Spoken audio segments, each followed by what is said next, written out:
આ તરફ બાયડ ભાજપના યુવા મોરચાના પ્રમુખ પદે આકાશ પટેલની નિમણૂક થતા કોંગ્રેસે સરકારને ઘેરી લીધી છે. કોંગ્રેસે ભાજપ સરકાર યુવાનોના ભવિષ્ય સાથે ચેડા કરતી હોવાના આરોપ લગાવ્યા છે. કૌભાંડીઓને ભાજપ પ્રોત્સાહન આપતી હોવાનો કોંગ્રેસે આરોપ લગાવ્યો છે. પેપર લીક કૌભાંડમાં સંડોવાયેલા આકાશ પટેલની નિમણૂક થતા વિવાદ થયો હતો અને જાન્યુઆરી 2023માં યોજાયેલી જુનિયર ક્લાર્કની પરીક્ષામાં પેપર લીક થયું હતું. જુનિયર ક્લાર્કનું પેપર લીક થવાના કેસમાં એટીએસે ધરપકડ કરી હતી અને ગુનાહિત ઇતિહાસ ધરાવતા આકાશ પટેલને હાલ મહત્વનો હોદ્દો સોંપાતા આ વિરોધ થયો છે.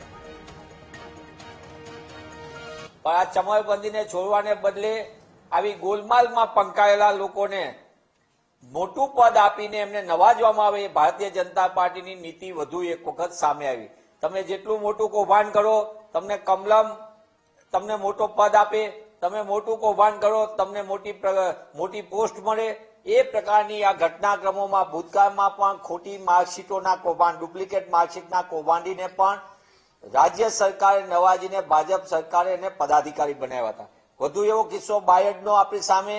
ત્યારે હું આપના માધ્યમથી સરકારને પૂછવા માંગુ, ખાસ કરીને ગૃહમંત્રીશ્રીને પૂછવા માંગુ છું કે આ ચમરબંધીને ન છોડવાની વાત તમે એ રીતે કરી, એટલે કે ગળામાં ભાજપાનો ખેસ પહેરાવી એને પ્રમોશન આપીને તમે સાબિત કરવા માંગતા હતા કે ગુજરાતના યુવાધનોને જેને બરબાદ કર્યું છે, જેના ભવિષ્ય સાથે ચેડા કરે છે, એવા લોકોને નવાજી એને પ્રમોશન આપીને પદ આપીને તમે ગુજરાતના ભવિષ્યની પેઢી સમાન યુવાનોને શું સંદેશ આપવા માંગો?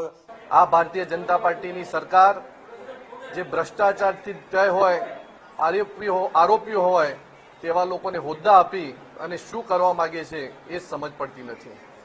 જેના કારણે અરવલ્લી જિલ્લા સહિત કેટલાય લોકોમાં ખૂબ મોટો આક્રોશ છે.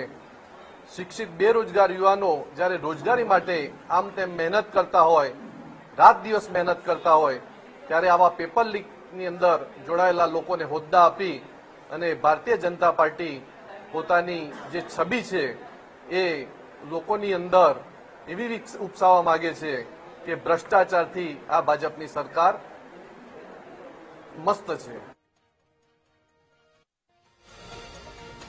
બાયડના યુવા મોરચા અધ્યક્ષ આકાશ પટેલના ગુનાહિત ઇતિહાસથી જિલ્લા ભાજપ પ્રમુખ અજાણ છે. અરવલ્લીના જિલ્લા ભાજપ પ્રમુખ ભીખાજી ઠાકોરની સ્પષ્ટતા.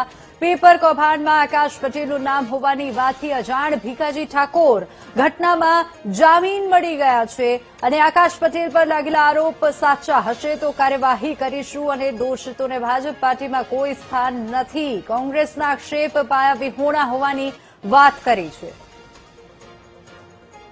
જિલ્લા અધ્યક્ષ તરીકે જિલ્લાની ટીમ જાહેર કરવાની સત્તા મને હોય છે. તાલુકાના મોરચાના પ્રમુખો જાહેર કરવાની સત્તા જે તે મંડળના અમારા પ્રમુખની હોય છે અને એમાં બાયડ શહેરમાં જે અમારા યુવા મોરચાના પ્રમુખ જાહેર થયા છે એમનું નામ પેપર કાંડમાં હતું એવું મીડિયાના મારફતે મને પણ ધ્યાન પર આવ્યું. ત્યારે મેં ઊંડાણપૂર્વક તપાસ કરી છે અને એ ભાઈ જે છે અમારા યુવા મોરચાનું જે નામ આવ્યું છે એ પેપર કૌભાંડમાં એ રીતે લખવામાં હતો.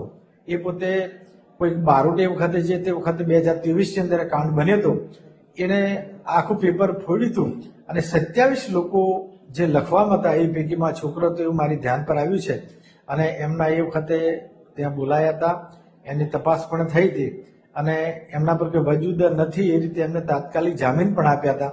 અને એમ છતાંય કોઈ જો મારી ધ્યાન પર વિશેષ આવશે તો પાર્ટી આગળ વધી અને એના પર પગલાં પણ ભરશે.